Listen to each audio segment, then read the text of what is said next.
Hello and welcome to the eFresh.com Flowers, Plants and Bulb News. Today is the 27th of October. My name is Kim and these are this week's headlines. Kenya flower production dips. Poultry manure is beneficial. Flower power draws crowd. New method to keep flowers fresh. Blue roses on sale after 20 years. Kenya's flower production recorded a 30% drop in the first 9 months of this year because of a severe drought and low demand.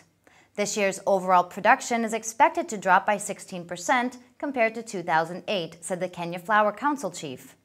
As per September, production had dropped by 30% due to high cost of doing business, but there is hope it will pick up as the festive period gets near. Kenya is now targeting 80,000 tons of flower exports by the end of the year compared to last year, when it did 93,000 tons. Kenya sells more than 80% of its flower exports to the European Union, with nearly half of those snapped up by British flower lovers, a market hard hit by the global economic crisis. Horticulture is Kenya's third export earner. A good and fertile soil is often compared to a womb. For centuries now, Indian farmers accept that organic manure of cattle, poultry, and green leaves rejuvenates their soil physically, chemically, and biologically. Though cattle compost manure is known to Indian farmers, not many are familiar with poultry manure because modern poultry farms have emerged in India just 4 decades back. Poultry manure is a more concentrated source of crop nutrients.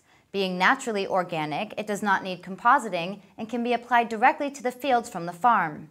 At present, India produces about 8 million tons of poultry manure, sufficient to fertilize about 3.56 million hectares of land annually. If properly utilized, it can help save billions of foreign exchange by replacing huge imports of chemical fertilizers.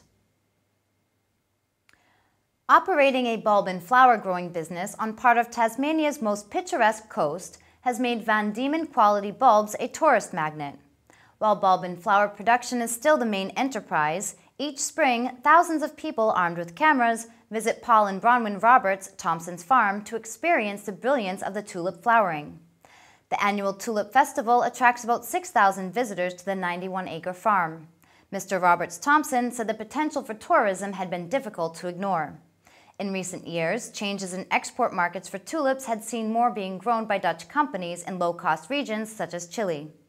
This has seen a shift in sales so that now about 60% of the crop is aimed at the domestic market, while 20% is exported. A Georgia State University professor in the U.S. has developed an innovative new way to keep flowers fresh for longer periods of time. Microbiologist George Pierce's method uses a naturally occurring microorganism, no larger than the width of a human hair, to induce enzymes that keep the blooms of flowers fresh. The process does not involve genetic engineering or pathogens, but involves microorganisms known to be associated with plants and are considered to be helpful and beneficial to them. These beneficial soil microorganisms serve essentially the same function as eating yogurt as a probiotic, to have beneficial organisms living in the gastrointestinal system. The process works by manipulating the organism's diet so that it will overexpress certain enzymes and activities that work in keeping the flower blooms fresh. The world's first genetically modified blue roses are to go on sale in Japan next month, 20 years after research was begun to create the novelty flower. The Japanese whiskey distiller Suntory said that it succeeded in developing blue roses in 2004 with the Australian biotechnology company Florigene. According to Florigene, faux blue roses achieved by crossing varieties grown around the world exist on the market, but this is the first time that roses containing almost 100% blue pigment have been developed. Named Applause, the new variety is recommended as a gift for special occasions. They are expected to be priced at between 2,000 and 3,000 yen per stem, about 10 times more expensive than normal roses in Japan. There are no plans at present to sell them overseas. Thank you for watching the eFresh.com Flowers, Plants, and Bulb News. See you next time.